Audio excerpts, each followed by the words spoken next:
दोस्तों, आज की मेरी कहानी है गहना। आज ननद इंदु की शादी थी। फेरे और बाकी के रस्म सब हो चुकी थी। दुल्हन के गहने दिखावे के लिए रखे जा रहे थे। दिखावे के बाद वो गहने दुल्हन को पहनने के लिए मायके वालों के हाथ में दिए जाने वाले थे। परिवार के सभी सदस्य गहने देख रहे थे। सबके पास होते हुए गहने सासू माँ के हाथ में आए तो वो बड़े गौर से एक एक गहने को उठा उठा कर देख रही थी। कभी हाथ पर रखकर उसका ओजन तौल रही थी तो कभी हल्का सा घिस कर देख रही थी। उन्हें ऐसा करते देखकर बड़ा अजीब लगा। पति ने इशारे से सासू माँ को रोकने के लिए कहा और मुझे भी लगा कि सासू माँ को कह दूं कि नई समधिन क्या सोचेंगी। आप इस तरह की हरकत ना करें तो ही बेहतर है। आखिर आप लड़की की माँ हो, कल को आपकी बेटी को ससुराल में जाकर 10 बातें सुननी पड़ेंगी। नया रिश्ता बनने से पहले ही बिगड़ ना जाए। पास जाकर हिम्मत करके मैंने कहा, माँ जी ये क्या कर रही हैं आप? एक एक गहने को उठाकर चेक करना और हाथ पर रख कर तौलना अच्छी बात थोड़ी ना होती है। नई समधिन क्या सोचेंगी आपके बारे में? सब आपकी हरकतें देख रहे हैं। सासू माँ ने मुझे घूर कर देखा, जैसे मैंने पता नहीं ऐसा क्या कह दिया। उसके बाद वो गहनों को रखकर साइड में खड़ी हो गई। आखिर गहने सासू माँ के हाथ में ही पहुँच गए ताकि वो अपनी बेटी को उन्हें पहनाकर रवाना कर सके। गहने लेकर वो अंदर आई तो साथ ही मुझे भी इशारा किया। मैं भी उनका इशारा पाकर अंदर आ गई। आखिर दुल्हन को गहने पहनाने का काम तो मुझे ही करना था। भाभी जो ठहरी, अंदर आते ही सासू माँ बिगड़ गई। क्या जरूरत थी तुझे वहाँ इतने लोगों के सामने ये कहने की? अपनी जुबान बंद नहीं रख सकती थी क्या? तू मुझसे ज्यादा समझदार है जो मुझे समझा रही थी। मम्मी जी, मैंने तो धीरे से ही कहा था। और क्या अच्छा लगता है आप इस तरह से वहाँ गहने चेक कर रही थी। नए समधी आपको किस तरह से देख रहे थे?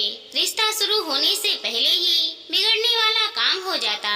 मैंने अपने मन की बात कही, अरे क्यों ना चेक करूं मैं गहने? कहीं नकली गहने चढ़ा दिए तो? मेरी सोना सी बेटी दे रही हूँ, ऐसा धोखा तो मैं बर्दाश्त भी नहीं कर पाऊंगी। आखिर बेवकूफ नहीं हूँ मैं कि कोई मुझे इतनी आसानी से बेवकूफ बना दे और मेरी बेटी को नकली गहने चढ़ा दे। खटिया ना खड़ी कर दूं समधियों की अगर ऐसी हरकत कर दे तो। सासू माँ का जवाब सुनकर मैं हैरान रह गई और मेरे मुंह से उसी वक्त निकल ही गया, मतलब मैं और मेरी माँ तो सबसे बड़े बेवकूफ थे, इसीलिए आपने मुझे नकली गहने चढ़ा दिए। काश मेरी माँ ने भी इसी तरह से चेक किया होता। मेरा जवाब सुनकर सासू माँ झोंक गई और फिर बात पलटते हुए बोली, चल फटाफट से तैयार कर इंदु को, उसे विदा करने का वक्त हो गया है। और वहाँ से बाहर आ गई। मेरी आंखों में आंसू आ गए जिसके कारण मुझे वो गहने धूमिल दिखाई दे रहे थे। सासू माँ की बात बिल्कुल कांटे की तरह चुभी थी। एक पल के लिए मेरा खून खौल उठा। रह रहकर मुझे मेरी शादी का वक्त याद आ रहा था जब मेरे ससुराल वालों ने मुझे नकली गहने चढ़ाए थे और मैं वही नकली गहने पहनकर अपने ससुराल आ गई। ये तो जब शादी के बाद गणगौर पूजा के समय मैंने वो गहने पहने तो पड़ोसन आंटी ने गहनों को गौर से देखकर कहा कि ये तो नकली हैं, लेकिन मम्मी पापा तो मानने को तैयार ही नहीं थे, यहाँ तक कि मैं खुद भी। आखिर अपनी ही बहू के साथ ऐसा थोड़ी ना कोई करेगा। तब आंटी के कहने पर मम्मी पापा ने वो सारे गहने सुनार के पास ले जाकर चेक करवाए और ये जानकर हैरान रह गए कि सचमुच वो गहने नकली ही थे। उस समय बहुत गुस्सा आया था। मम्मी ने तो कहा भी था कि एक बार जाकर समधियों से बात करो, पर पापा ने ये कहकर मना कर दिया कि अब तो बेटी की शादी हो चुकी है, रहना तो अब उसे उसी घर में है, फिर एक गहने के पीछे क्या रिश्ता खराब करना। माना कि गहने नकली हैं, पर रिश्ता तो असली है। अपनी बेटी का घर देखकर दोनों ही चुप रह गए। यूं ही और भी घटनाएं दिमाग में चल रही थी, पर अभी इतना सोचने का वक्त नहीं था। ननद की विदाई का वक्त हो रहा था। दुल्हन को गहने पहनाकर तैयार कर मुझे रवाना करना था। इतने धोखे के बावजूद भी एक बहू का फर्ज अदा करना था। सो मैंने ननद के ससुराल से आए हुए गहने उसे पहना दिए और उसे तैयार कर बाहर ले आई। आंखों से फिर भी आंसू बह रहे थे। ननद गहनों में लदी हुई ससुराल जा रही थी और यहाँ ससुराल के गहनों के नाम पर मेरे पास एक सोने की अंगूठी तक नहीं थी।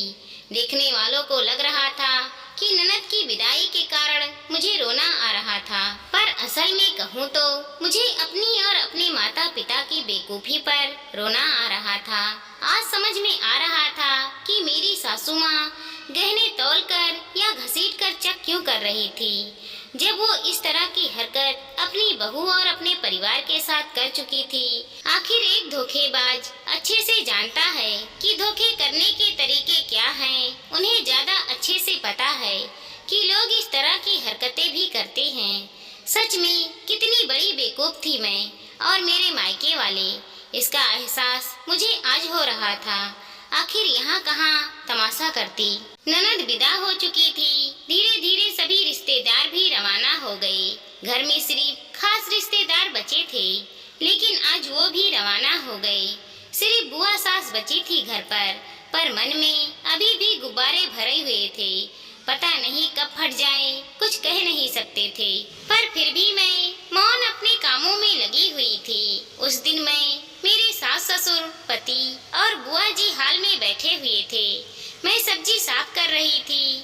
तब बुआ सास ने सासू माँ को कहा, भाभी, इंदु के ससुराल वालों ने उसे सोने के गहने तो खूब ही चढ़ाए। हमारी बेटी तो पूरे गहनों में लदी हुई थी, पर मैं देख रही थी कि आप अपनी बेटी के गहने बहुत अच्छे से चेक कर रही थी। आपको अपने समधियों पर विश्वास नहीं था क्या, जो आपने गहने ऐसे चेक किए? बुआ जी की बात सुनते ही मेरे हाथ काम करते करते वहीं के वहीं रुक गए। मैंने सासू माँ की तरफ देखा। सासू माँ के एक्सप्रेशन बता रहे थे कि वो अपनी चालाकी पर बड़ी खुश थी।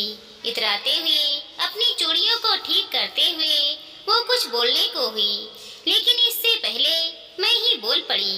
अब ऐसा है बुआ जी, जिन्होंने दूसरों के साथ धोखा किया हो वो भला धोखा क्यों खाए? उन्हें तो पता है ना कि धोखा किस तरह किया जाता है।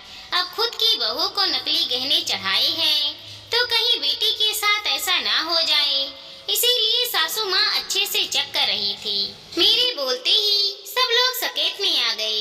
आखिर मेरे मुंह से कभी किसी ने कुछ नहीं सुना था। यहाँ तक कि इतना बड़ा धोखा होने के बावजूद भी पिछले 3 साल से मैं चुप थी। एक शब्द नहीं कहा था मैंने। और मेरे माता पिता ने, ये क्या बोल रही हो तुम?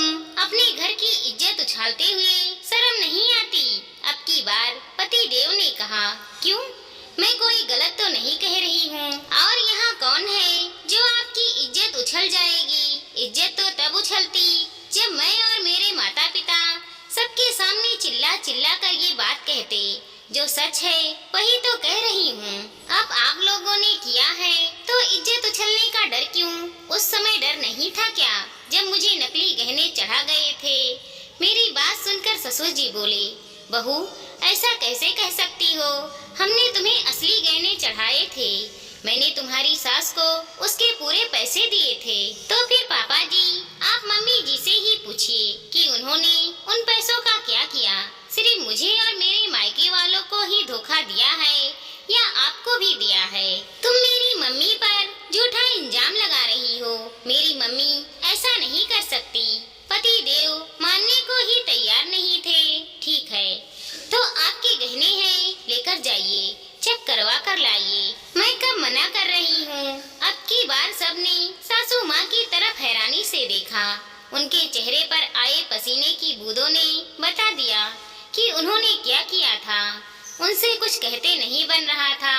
तब ससुर जी बोले, लाओ बहू, तुम्हारे गहने लाओ। मैं आज चेक करवा कर ही लाऊंगा। आखिर इतना बड़ा इंजाम लगा है, कोई छोटी मोटी बात नहीं है। गहने चेक करवाने की क्या जरूरत है जी? ये तो कुछ भी कह रही है। अचानक सासू माँ बीच में हड़बड़ाते हुए बोली, मम्मी जी, आप पर इतना बड़ा इंजाम लगा है, आखिर इसने ऐसा कह कैसे दिया? इसीलिए गहने तो चेक करवा कर ही लाऊंगा। चलिए पापा, अभी चलते हैं। अचानक अपने बेटे को ऐसा कहते ही सासू माँ की हालत खराब हो रही थी। लाओ वो गहने जल्दी, मैं अभी उन्हें चेक करवा कर लाऊंगा। ससुर जी ने गुस्से में कहा, नहीं नहीं रहने दो, वो दरअसल वो गहने तो सचमुच नकली हैं। सासू माँ के कहते ही कमरे में मौन पसर गया। इतना बड़ा धोखा, भला क्या मिला तुम्हें ये सब करके? अपने ही घर की इज्जत को उछाल दिया। ससुर जी ने कहा, मुझे तो लगा था कि बहू तो घर में ही आ रही है, फिर भला क्यों फालतू पैसा खर्चा करना। सासू माँ गर्दन नीचे किए ही बोली, वाह, अपनी बेटी को तो गहनों में लदी हुई देखना चाहती हो और अपनी बहू को, छी, कितनी गंदी सोच है तुम्हारी। तुम्हारी ही तरह समधन ने भी अगर एक एक गहने को घिस कर या तौल कर देखा होता ना, तो वहीं तुम्हारा तो कुछ नहीं बिगड़ता, सारे समाज में मेरी इज्जत उछल जाती। कभी सोचा जब तुम तीज त्योहारों पर गहने पहनती थी तो तुम्हारी बहू को कैसा लगता होगा? तुम्हें तो मैं इसके लिए कभी माफ नहीं करूँगा, लेकिन बहू को उसके गहने जरूर बनवा कर दूंगा। अभी अभी मैंने बेटी की शादी की है, मेरे पास फिलहाल इतने पैसे नहीं हैं, लेकिन भविष्य में उसे गहने बनवा कर जरूर दूंगा। ये कहकर ससुर जी अपने कमरे में चले गए। सासू माँ ने न तो इसके लिए माफी मांगी और न कुछ, लेकिन ससुर जी ने अपना वादा जरूर निभाया। जैसे जैसे उनके पास पैसे आते गए, बहू का तमगा दे दिया गया। दोस्तों, सास बहुत तेज किस्म की निकली कि बहू की गहने के पैसे ही खा ली। ऐसा कहीं होता है कि ससुर जी गहने के पैसे दे और नकली गहने ले जाकर बहू को दे दो? यह तो गलत बात है। जो जिसका हक है उसे वह मिलना चाहिए। वैसे वैसे वो एक गहने बनवा कर जरूर देते थे, लेकिन सासू माँ उस दिन के बाद से हमेशा नाराज सी ही रहती। आखिर इस दुनिया में अपनी गलती मानने वाले होते ही कितने लोग हैं, पर उस दिन के बाद से मुझे बहुत बोलने वाली और तेज तरार बेटी के बारे में तो सोचती हो, वैसे बहू के बारे में भी सोचो, तभी तो बहू तुम्हारे बारे में सोचेगी। बहू से प्यार का रिश्ता बनाना चाहिए, तभी तो आगे चलकर बुढ़ापे में बहू तुम्हारा साथ देगी। अगर आज से ही बहू का दिल दुखाओगी तो आगे चलकर बहू तुम्हारा साथ कैसे देगी? बुढ़ापे की लाठी का सहारा कौन बनेगा? बचपन और बुढ़ापा एक ही किस्म का होता है। बचपन तो संभल जाता है, लेकिन बुढ़ापा संभालने के लिए कोई आगे नहीं बढ़ता। इसलिए दोस्तों, मिलजुल कर रहें और अपनों से प्यार करें। दोस्तों, हमारी इस छोटी सी कहानी को लाइक करें, शेयर करें और चैनल पर नए हैं तो सब्सक्राइब करें। साथ ही साथ मिलते हैं अगले वीडियो के साथ। तब तक के लिए धन्यवाद दोस्तों।